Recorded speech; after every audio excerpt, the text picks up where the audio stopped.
Morning. आज जा रहे हैं हम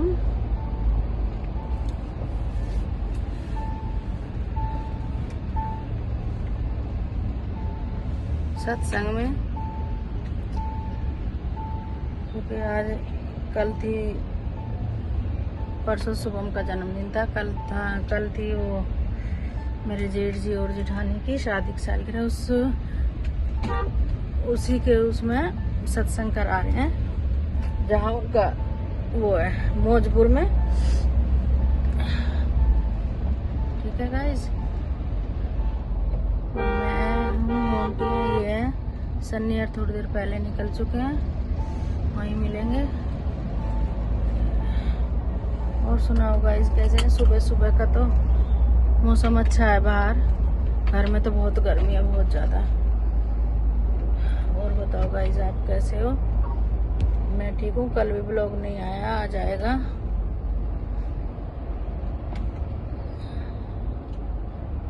जाने के बाद दिखाती हूँ आपको सत्संग में, आपको भी लेके चलती हूँ। चलो मेरे साथ सत्संग में, और वहाँ जाके दिखाती हूँ हमारे वहाँ कैसा सत्संग होता है। ठीक है जी, चलो मिलते हैं, वहाँ जाने के बाद ही मिलेंगे आप तो। गाइस हम आ गए इंडिया गेट, ये है इंडिया गेट। ठीक है, ये रहा, देखो कितनी पब्लिक घूम रही है। तो घूमने का तो यहाँ बहुत ही अच्छा हुआ है सुबह सुबह। ये अब इंडिया गेट से निकल लिए, ये देखो कितना अच्छा मौसम है सुबह सुबह का, बहुत ही अच्छा। ये धूप निकलते ही फिर गर्मी।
हाँ